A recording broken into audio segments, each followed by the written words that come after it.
Nah, I looked at the photo on my desk from the ribbon-cutting ceremony when I'd acquired the Ocean View chain. I was shaking hands with the previous owner, a genuine smile on my face.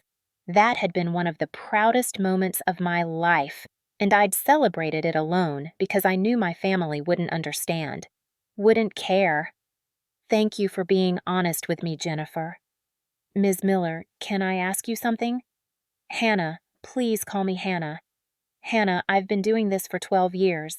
I've seen a lot of family dysfunction, but something about this situation feels different. Is there anything I should know? Anything that might help me navigate the next few days? I made my second decision of the afternoon. Jennifer, I think there's about to be a situation with the venue. When it happens, please call me immediately. Can you do that? A situation? She sounded worried. What kind of situation? You'll know it when it happens. Just promise me you'll call. Okay. Yes, I promise. After hanging up, I called Robert Shaw back. Robert, I need you to do something for me regarding the Miller wedding. Go ahead. I want you to call Jennifer Walsh from Pristine Events and inform her that due to a scheduling conflict, the resort needs to cancel the wedding. Full refund of all deposits. Understood. What reason should I give? Tell her we've had a last-minute corporate buyout event that requires the entire facility. Explain that we're unable to accommodate any future bookings for this particular client. Robert was quiet for a moment. Should I offer alternative dates at any of our other properties? No. Make it clear that we cannot accommodate this wedding at any of our 7 regional locations. All 7 locations, he repeated. That's quite definitive.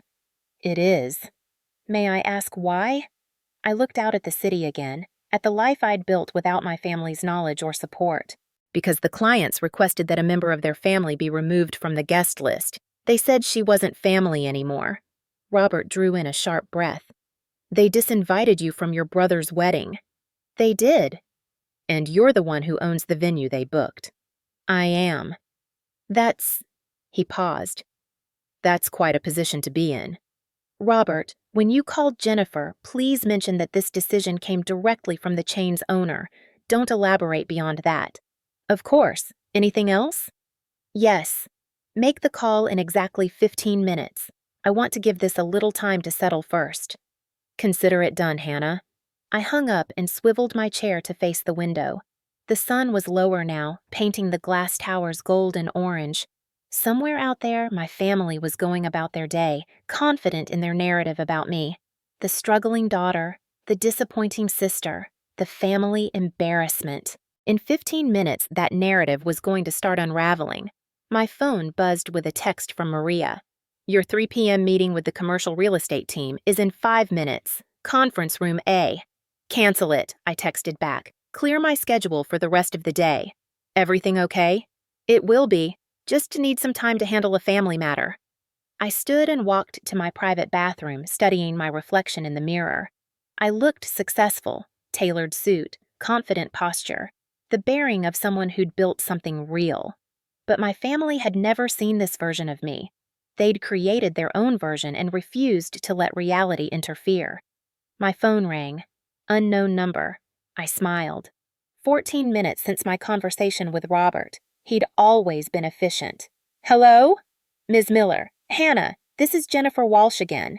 Her voice was strained, almost panicked. I just received the most unexpected call from Ocean View Grand Resort. Oh? I kept my voice neutral. What did they say?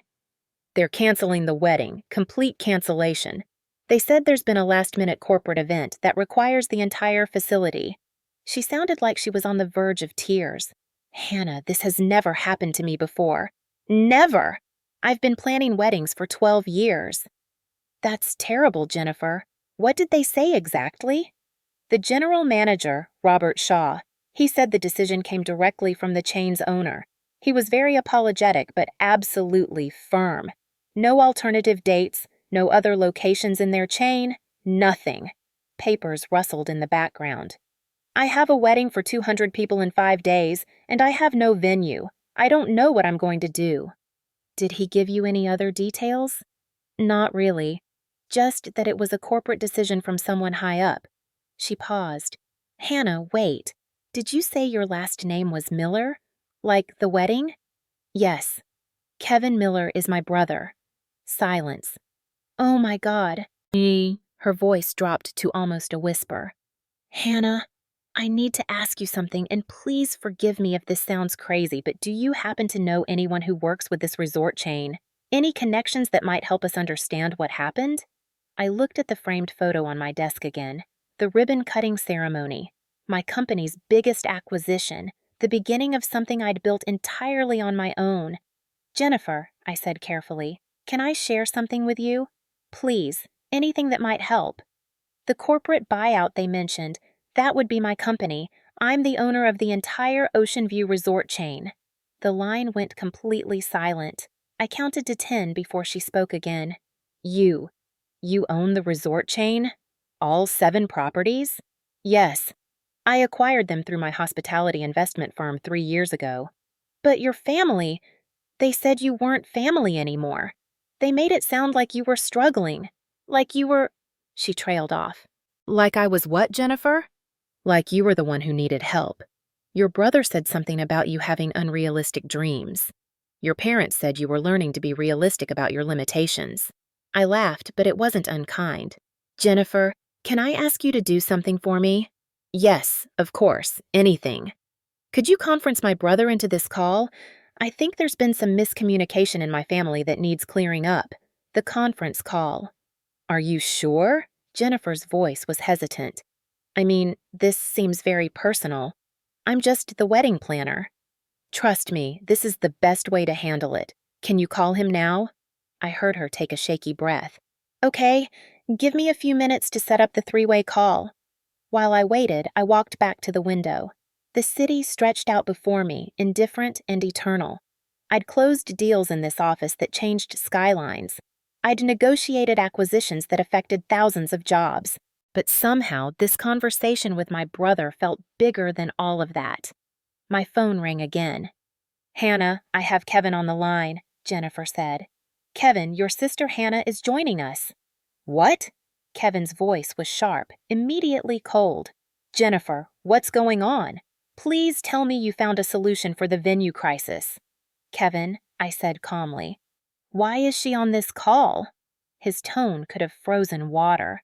Jennifer, I thought we made it clear that Hannah isn't involved in this wedding. We don't need her trying to insert herself into our celebration. I felt that familiar sting, but I kept my voice level. I'm not trying to insert myself anywhere, Kevin. Jennifer called to inform me I'd been removed from the guest list. I agreed with that decision completely. Good. He sounded satisfied. I'm glad she handled it professionally. We don't need any drama or attention-seeking behavior at my wedding. Drama is definitely something to avoid at such a special event, I agreed. Jennifer, you mentioned there was something else you needed to discuss with Kevin about the venue? Jennifer's voice trembled slightly. Kevin, there's been a development. The Ocean View Grand Resort has canceled your wedding. They what? Kevin's shock was immediate. That's impossible. We have a contract. We paid a deposit. They're issuing a full refund, Jennifer explained. But they said due to a last-minute corporate buyout event, they need the entire facility. They can't accommodate the wedding. This is unacceptable. Kevin's voice rose. Jennifer, I don't care what it costs. Find us another high-end location. Money isn't an object. This is my wedding to Victoria, and it needs to be perfect. Kevin, I interjected before Jennifer could respond. Can I ask you something? Make it quick, Hannah. I'm dealing with a real crisis here, not whatever imaginary problems you're having this week. I ignored the jab. When you booked the Ocean View Grand Resort, did you research who owns it? What does that matter? He was getting impatient. Some big corporation. The point is, it's exclusive and expensive, which reflects well on our family's status. Jennifer's voice was barely above a whisper. Kevin, your sister owns the resort chain. The line went silent. I could hear Kevin breathing, but he didn't speak. That's impossible, he finally said. Hannah works some basic office job. She lives in a tiny apartment. She drives a 10-year-old car. Kevin, I said gently, I live in a penthouse downtown. I take car service most places because I'm usually working during commutes.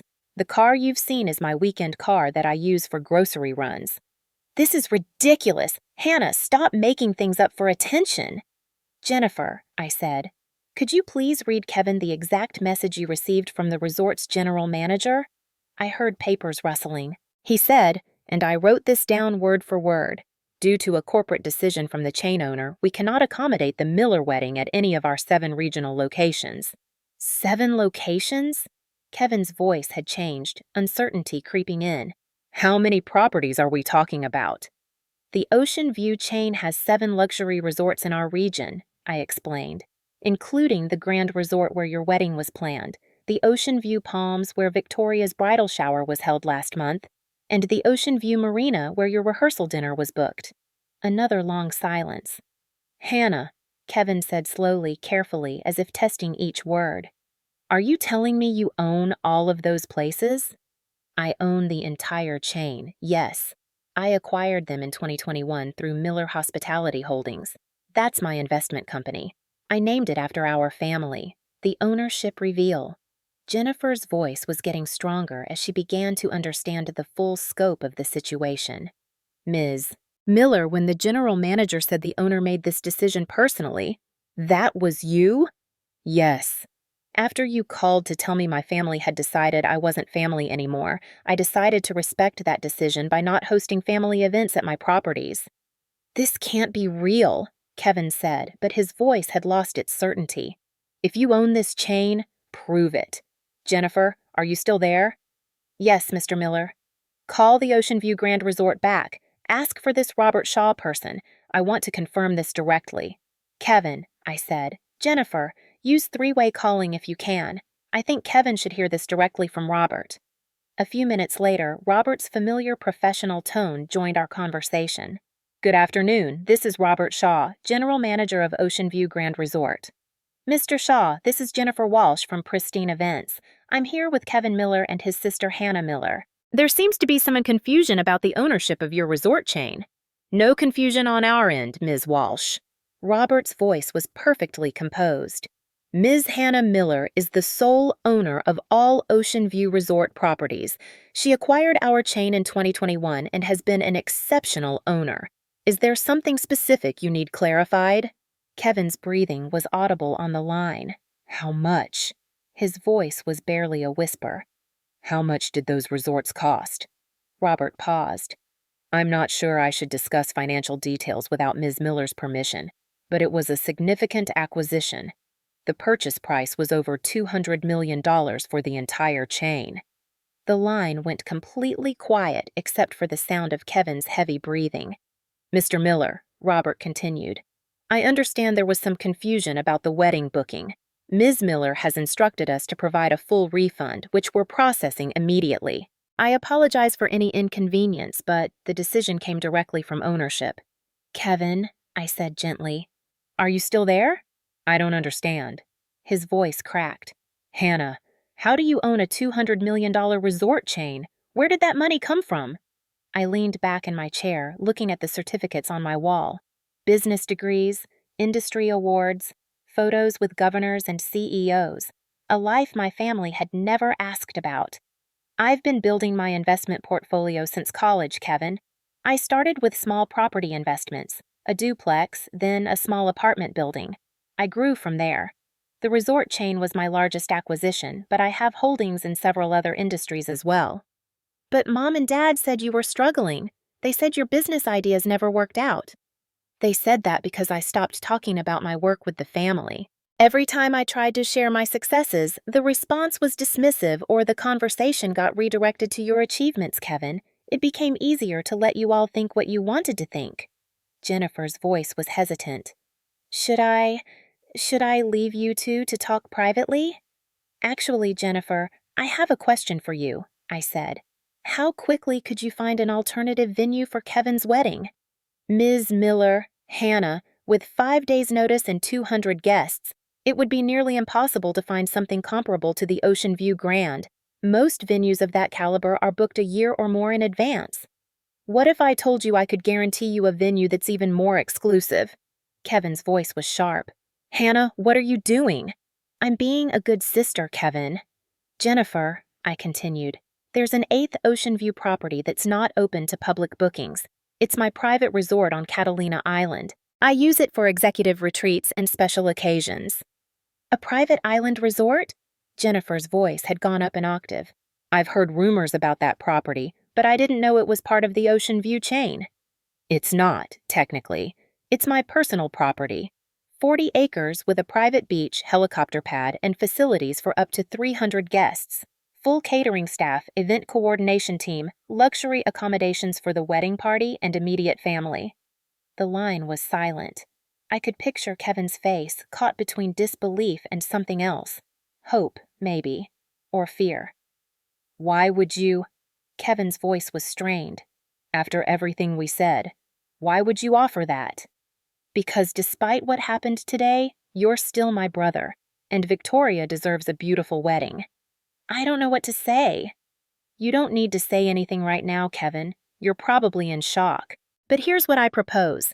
You and Victoria can have your wedding at my private resort. All expenses covered, full luxury service, helicopter transport for the bridal party, everything you dreamed of, and more. Jennifer was clearly taking notes. I could hear her pen scratching. Ms. Miller, this is incredibly generous. There's just one condition, I continued. Kevin's voice turned wary. What condition? I'd like to be invited to my brother's wedding. The silence stretched for nearly 20 seconds. I waited, watching the sun sink lower over the city. Of course, Kevin finally whispered. Of course you're invited. Hannah, we need to talk. Really talk. We will. But first, let's make sure you have the wedding of your dreams. Jennifer, can you handle coordinating with my events team for the island property? Absolutely. Her voice was filled with a mixture of relief and amazement. This is the most incredible turnaround I've ever experienced in my career. Robert, are you still on the line? Yes, Ms. Miller. Please coordinate with Jennifer to arrange helicopter transport from your marina location to the island. Make sure the transition is seamless for all the guests. It would be my pleasure. After we'd finished coordinating the logistics, guest transportation schedules, catering preferences, accommodation assignments, Jennifer and Robert left the call, leaving just Kevin and me on the line. The silence between us felt different now, heavy with years of misunderstanding and assumptions. Hannah, Kevin said quietly, I owe you the biggest apology of my life. Kevin, we both made mistakes. I should have been more open about my success, and you should have asked more questions instead of making assumptions. No, Hannah, don't do that. Don't make this equal. We treated you terribly, all of us. Mom and Dad think you're struggling to pay rent. I let them think that. I know. How successful are you really? His voice was small, younger than I'd heard it in years. I looked around my office, the city view, the mahogany desk, the photos from various business acquisitions and charity events. My net worth is around $400 million, Kevin. The resort chain is just one part of my portfolio. 400, he trailed off. Million? Yes. All this time I thought you were just dreaming, that you hadn't figured out real life yet. I figured out real life differently than our family expected, but I did figure it out. Kevin was quiet for a long moment. When he spoke again, his voice was different, careful. Hannah, the wedding invitation, that wasn't my idea. Mom and Dad convinced me that having you there would create drama, that you'd try to make the day about yourself. Kevin, when have I ever tried to make family events about myself? Another long pause. Never. You've never done that. You usually sit quietly in the background, hardly talking about yourself at all. Exactly. I show up, I'm supportive, and I keep my own life private, which we interpreted as failure instead of discretion. It seems that way. Hannah, his voice cracked. I need to tell you something. I need to be honest with you. Okay. 6 months ago, I Googled you. After you helped me when I had that car accident, I was curious. You showed up in the middle of the night, handled everything so efficiently, paid for the tow truck before I could even reach for my wallet. Something about the way you handled it made me wonder. My chest tightened. And what did you find? Articles about Miller Hospitality Holdings, a profile in a business magazine about your acquisition strategy. A photo of you at a charity gala with the mayor." He took a shaky breath. "I found out you were successful, really successful, and I didn't tell anyone." This was the twist that hurt. Not the initial dismissal, but the active choice to maintain the lie. Why? My voice was steady, but I gripped the armrest of my chair. "Why didn't you say anything?" "Because I was a coward." The words came out in a rush. "I was scared of what it would mean. Mom and Dad had been so dismissive of you for so long. If I told them the truth, they'd feel humiliated. They'd be angry, at themselves, maybe at me for knowing and not saying anything. And selfishly, I didn't want to deal with that drama. I didn't want to disrupt our family dynamic." "So you chose their comfort over defending me?" "Yes." His voice broke. "Yes, I did. And that's unforgivable, Hannah. I knew the truth, and I watched them exclude you anyway. When they suggested removing you from the wedding, I could have stopped it. I should have stopped it. Instead, I stayed silent." I stood and walked to the window again, pressing my palm against the cool glass. The city lights were beginning to twinkle as dusk settled in. "Kevin, that hurts more than their ignorance ever did. They didn't know, but you did. You knew, and you still let them treat me like a failure." "I know." He was crying now. I could hear it in his voice. "I know, and I'm so sorry. I'm so fucking sorry, Hannah. You deserved a brother who would stand up for you, and instead, you got me, someone who took the easy way out. Why are you telling me this now? Because you deserve the truth. All of it. And because," he took a shuddering breath, "because I don't want to build our new relationship on another lie. You're offering us this incredible gift, and I can't accept it without you knowing exactly how badly I betrayed you." I closed my eyes, feeling the weight of his confession. Part of me wanted to be angry, to rescind the offer, to let him drown in the consequences of his cowardice. But another part of me, the part that had built a business on reading people, on understanding complex motivations, recognized that this confession was harder than any apology. "Kevin," I said finally, "I appreciate you telling me. It doesn't erase what you did, but it's honest. And that's what we need moving forward. Honesty." "You're still willing to host our wedding? After I just told you." "Yes, because you're right. We can't build something new on lies.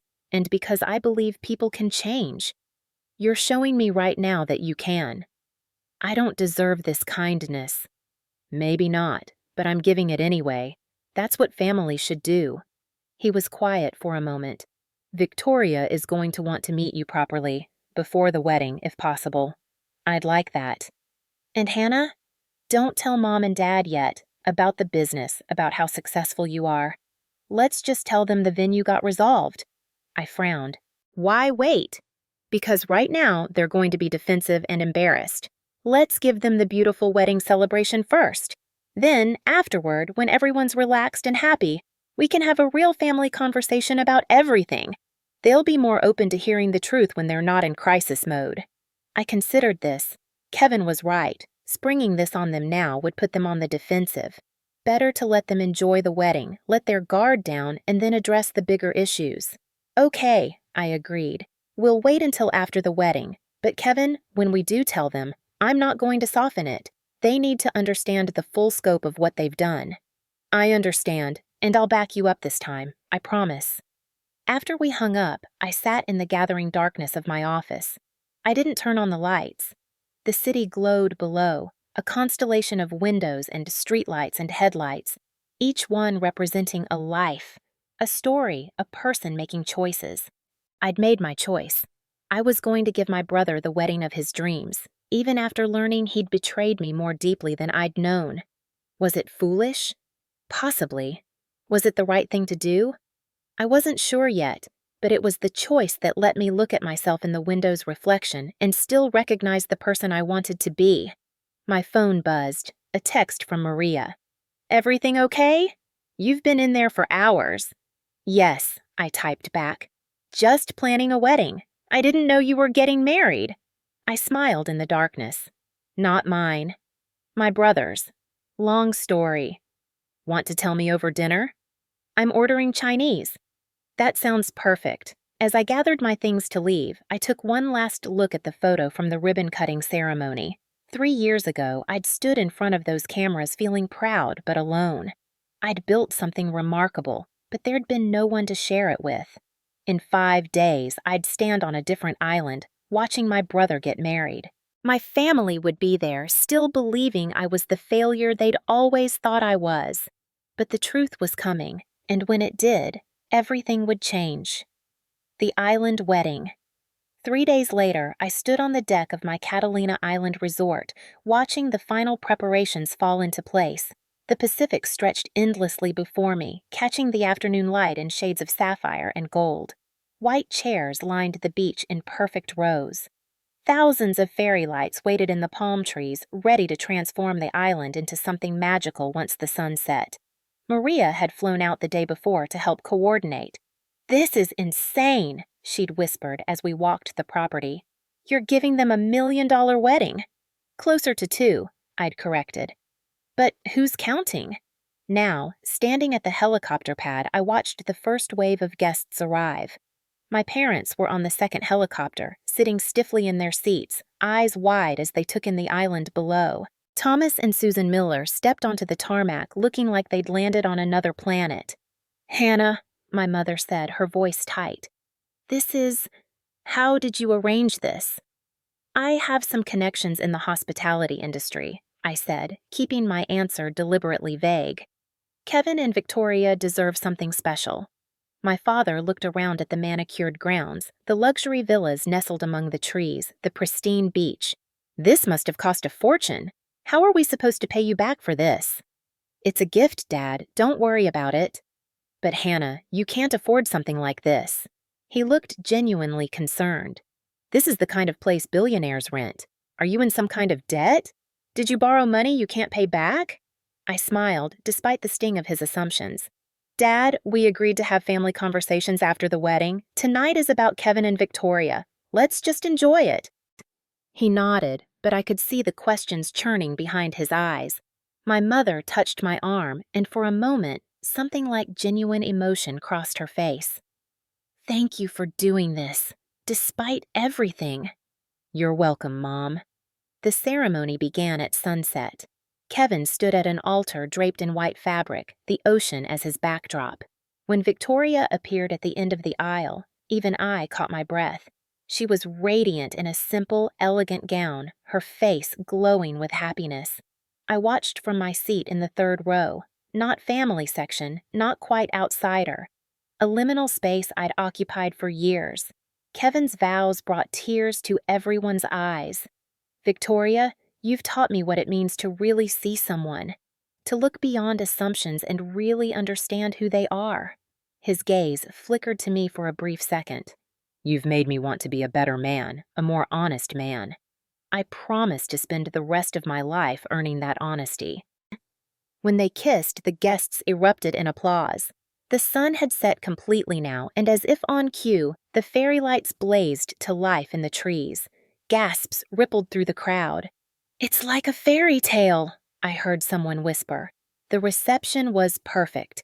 My events team had outdone themselves. Elegant tables set directly on the beach, a dance floor that seemed to float above the sand, a 5-course meal that would have impressed any Michelin critic.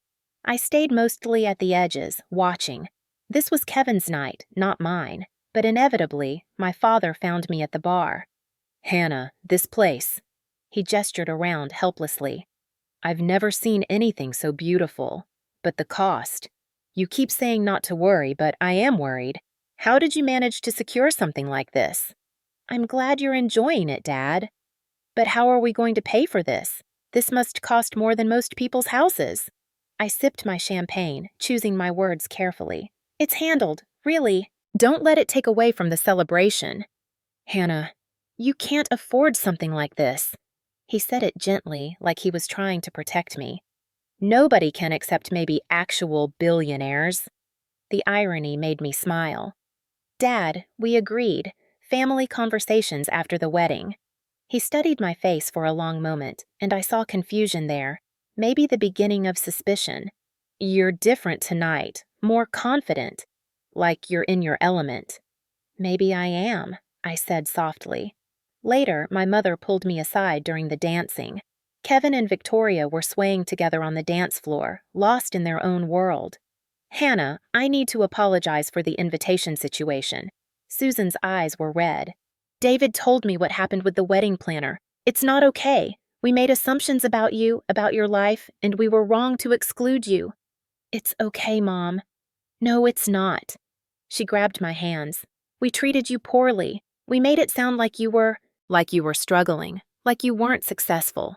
And then you arranged this incredible celebration for your brother after we hurt you. I feel terrible. We can talk about all of this tomorrow, I said, squeezing her hands. Tonight is about celebrating Kevin and Victoria. She looked around at the fairy tale setting, at the family members dancing and laughing at the sheer luxury surrounding us. How did you really do this, Hannah? Please, I need to understand. I looked at my mother, this woman who'd raised me, who'd taught me to read, who'd volunteered countless hours at literacy programs because she believed in helping others, who'd also dismissed every dream I'd ever shared with her. Tomorrow, Mom, I promise. Tomorrow we'll have that conversation, the morning after. The next morning, the entire family gathered for brunch on the resort's main terrace. The view was spectacular. Endless ocean, the distant California coastline barely visible through the morning haze. The tables were set with fresh flowers and mimosas, a spread of gourmet breakfast foods that would have cost thousands at any normal venue. Everyone was still glowing from the wedding. Kevin and Victoria sat close together, hands intertwined. My parents looked relaxed in a way I hadn't seen in years. My father set down his coffee cup with a decisive clink. So, I think it's time for some honest family conversation. Kevin and Victoria exchanged glances. Dad, there are some things about Hannah that we need to discuss, Kevin said carefully. Things about how she managed to arrange all of this luxury. I took a breath, setting down my own cup. Before anyone says anything, I want to be clear that I didn't arrange this celebration to prove a point or make anyone feel bad. I did it because I love this family, despite our communication problems. Communication problems? My mother raised an eyebrow. Hannah, what do you mean? Mom, when was the last time you asked me about my work? Really asked, not just made polite conversation before changing the subject? She was quiet for a moment. I suppose I assumed if something important was happening, you'd tell us. I tried to, many times, but every time I shared good news about my business, the conversation got redirected to someone else's achievements, or I was told I was being unrealistic. My father frowned. That's not true, Hannah. We've always been supportive. Dad, 2 months ago, I tried to tell you about a major business acquisition I'd completed. You told me I should focus on getting a stable job with benefits instead of chasing dreams. Victoria spoke up quietly. What kind of acquisition? I looked around the table at my family. These people I loved despite everything. This moment had been coming for 8 years. Time to stop hiding. I bought a chain of luxury resorts for $200 million. The silence was absolute. A seagull cried somewhere overhead. 200 million? My mother's voice was barely a whisper. Hannah, that's not funny. The Ocean View Resort Chain. 7 properties, including the one where you originally booked the wedding. Kevin leaned forward. Hannah, tell them the rest. I own the resort we're sitting on right now. This is my private island, along with various other real estate investments, technology companies, and financial holdings. I paused, letting it sink in. My total net worth is approximately $400 million. My father's coffee cup slipped from his hand, clattering against the saucer. Coffee spilled across the white tablecloth, spreading like a dark stain. 400 million, he repeated numbly. Yes. My mother stared at me, her face cycling through disbelief, shock, and something that looked like horror. And we told people you were struggling. We worried about your future. We excluded you from family events because we thought you were unsuccessful. I know. How long? My father's voice was hoarse. How long have you had this level of success? I've been building my portfolio for 8 years. The major growth happened in the last 4 years. 8 years. He said it like a curse. 8 years, and we never knew. You never asked, and when I tried to tell you, you dismissed it. The reckoning. Victoria reached across the table and took my hand. Hannah, this explains so much about you. That quiet confidence, the way you handle yourself. You weren't struggling, you were succeeding beyond anything we could imagine. And we treated you like a failure, Kevin said, his voice thick with emotion. Like an embarrassment to the family. Success isn't just about money, I said gently. You've all built relationships, careers, families. Those are successes too. But the money. My father was struggling with the concept, his face pale. $400 million, Hannah. That's generational wealth. That's... He stopped, and I saw something crumble behind his eyes. What is it, Dad? 4 years ago, he said slowly, you offered to help with my firm. You said you had some capital to invest. I remember. I laughed at you. His voice cracked. I told you that you didn't understand real business, that you should get your own house in order before trying to help others. I know. How much were you offering? I hesitated. $5 million? For a 40% stake in the firm. The color drained completely from his face. $5 million. It would have saved your business, Dad. The recession hit you hard that year. You had to lay off half your staff. Thomas Miller, successful accountant and family patriarch, put his face in his hands. His shoulders shook. I could have saved them, my employees, people who'd worked for me for years. I could have kept them employed. Instead, I destroyed their livelihoods because I was too proud to accept help from my daughter. You didn't know, I said softly. I should have asked. He looked up, tears streaming down his face. I should have asked questions instead of making assumptions. I should have trusted that my daughter might actually know what she was talking about. Susan was crying too now. Hannah, 3 years ago, the literacy nonprofit, you offered to donate. I remember. How much? $2 million, enough to expand your programs to every elementary school in the county. And I refused. Her voice was hollow. I told you to make sure you were stable financially before trying to help others. Yes. Do you know how many children we've had to turn away since then? Hundreds, maybe thousands. Kids who needed reading help, who needed support, and we couldn't serve them because we didn't have funding. She looked at me with devastation in her eyes. My pride hurt the people I was trying to help. Kevin cleared his throat. Mom, Dad, there's something else you need to know. Something I need to confess. They looked at him, still reeling. I knew. 6 months ago, I found out about Hannah's success. I Googled her after she helped me with that car accident. I found articles, business profiles. I knew she was wealthy and successful. You knew? Susan's voice was sharp. And you didn't tell us? No, because I was a coward. Kevin's hands were shaking. I didn't want to deal with the fallout. I didn't want you to feel embarrassed or have to confront how you'd been treating her, so I stayed silent. Even when you suggested removing Hannah from the wedding, I didn't defend her. I let it happen because it was easier than telling the truth. Kevin... Victoria looked at her new husband with a mixture of disappointment and understanding. I chose your comfort over her dignity, Kevin said to our parents. That makes me just as guilty as you. The terrace fell silent except for the sound of waves and seagulls. The beautiful morning suddenly felt heavy, weighted with years of missed opportunities and willful ignorance. Hannah, my father finally said, can we start over? Can our family start over with you? I thought about all the years of dismissive comments, the assumptions, the way my achievements had been minimized or ignored. But I also thought about my father's breakdown just now, the genuine devastation in my mother's eyes. Kevin's confession. I'd like that, I said carefully. But it has to be genuine. No more assumptions about my life or my choices. When I share something I'm proud of, I need it to be received with the same enthusiasm the family shows for everyone else's achievements. Absolutely, my father said. And we need honesty. Even when it's uncomfortable. Even when it challenges what you think you know. Yes, my mother agreed. Anything. There's one more thing. I looked at each of them in turn. I need you to tell the extended family the truth. All of it. No hiding, no saving face.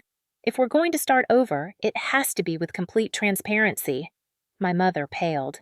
Hannah, they'll think we're terrible parents, that we failed you. You made mistakes, but hiding those mistakes just perpetuates the problem. What if we can't do it? Susan's voice was small. What if we fall back into old patterns? Then we address it when it happens, I said. Change isn't a one-time decision. It's a daily choice. Victoria spoke up, her voice clear and firm. Can I say something? As someone who just married into this family? Please, I said. You all assumed instead of asking. You created a narrative about Hannah that made you comfortable, and you refused to let reality interfere with that narrative. She looked at Thomas and Susan. Hannah showed grace and generosity while you showed judgment and dismissal. If you can't recognize how extraordinary her response has been, then you don't deserve the second chance she's offering. The bluntness of it hung in the air. My parents looked shocked, but Kevin was nodding. She's right, he said. Hannah, you could have destroyed us with this.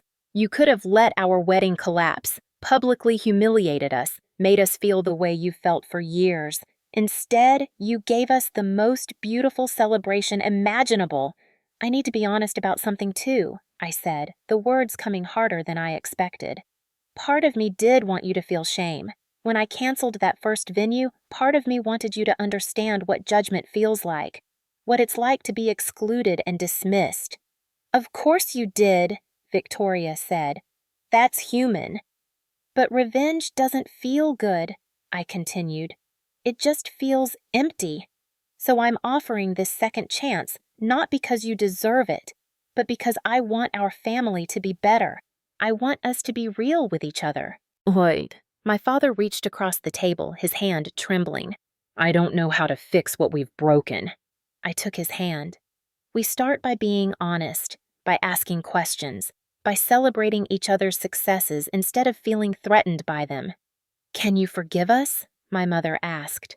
I looked at her, this complicated woman who'd taught me to read, who dedicated her life to helping children, but who couldn't see her own daughter clearly. I'm working on it, I said honestly. Forgiveness isn't instant, but I'm willing to try, 6 months later. The restaurant was one of those new farm-to-table places in the city, trendy enough to require reservations but casual enough for a family dinner. I arrived first, taking a seat at our usual table by the window. My phone buzzed with a text from Kevin.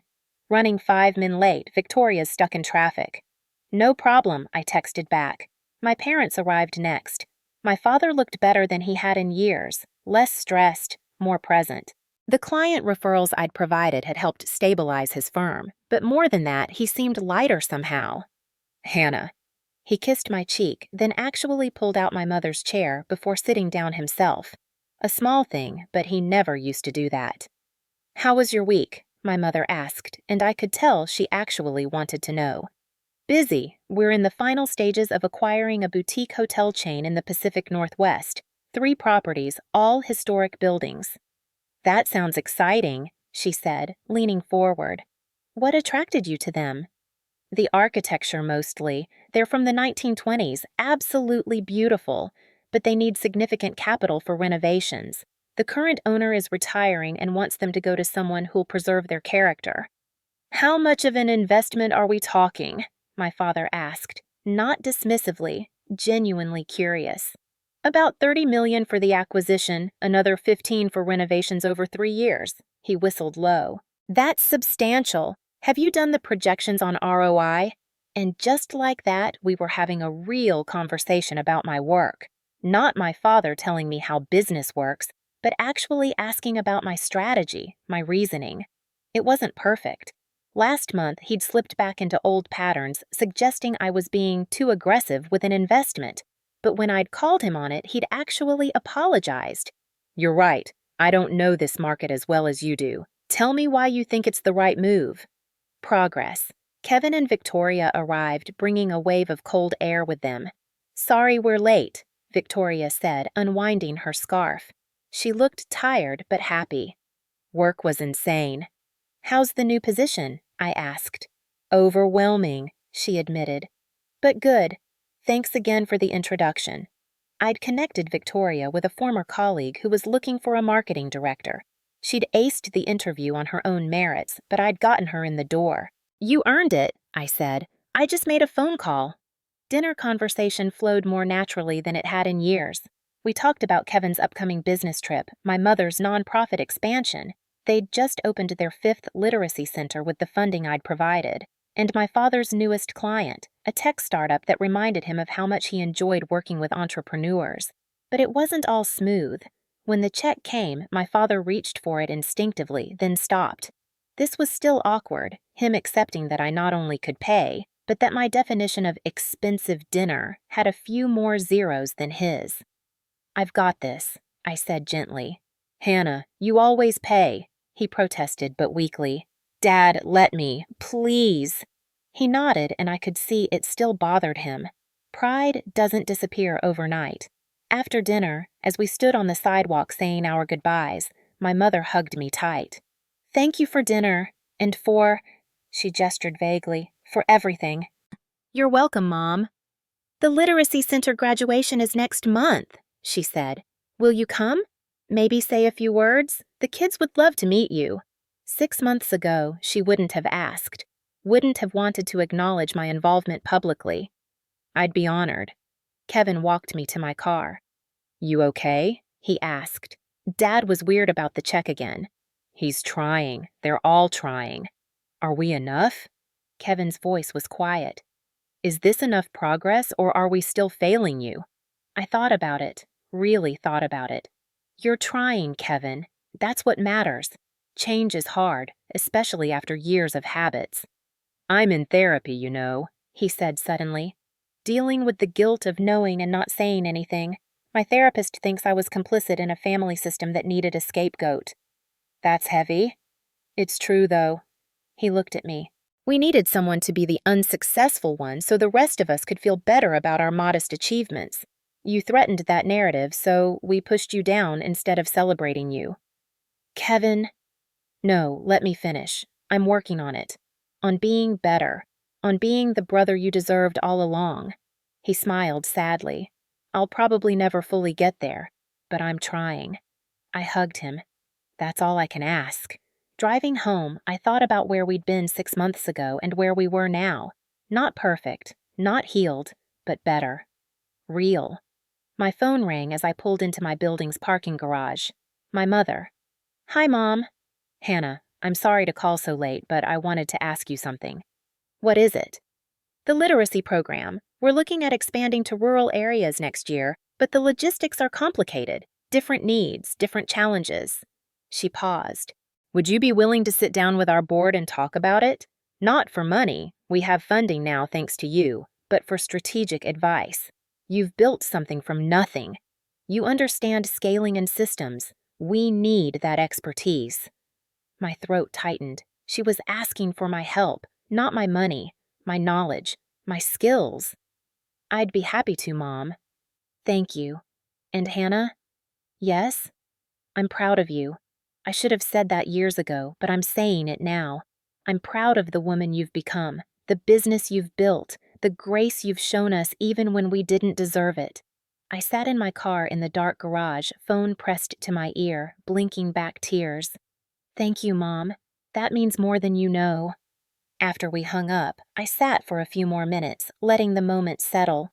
This awkward, imperfect, slowly healing relationship was worth more than all the business success in the world. I thought about the girl I'd been at 24, starting her first real estate investment with borrowed money and borrowed courage. She'd dreamed of success, yes, but more than that, she'd dreamed of being seen by her family. Really seen. It had taken 8 years and a wedding on a private island. But finally, they were looking, and what they saw was real. I grabbed my phone and pulled up the family text chain, something that hadn't existed 6 months ago. "Thanks for dinner tonight," I typed. "Same time next month?" The responses came quickly. "Absolutely. Dad, wouldn't miss it. Love you. Mom, already marked on my calendar. Kevin, can I pick the restaurant next time? I found this amazing place. Victoria. I smiled, put the car in park, and headed up to my penthouse. Tomorrow, I had meetings about the Pacific Northwest acquisition, a conference call with my financial advisors, lunch with a potential investor in a green energy startup. But tonight, I just felt grateful.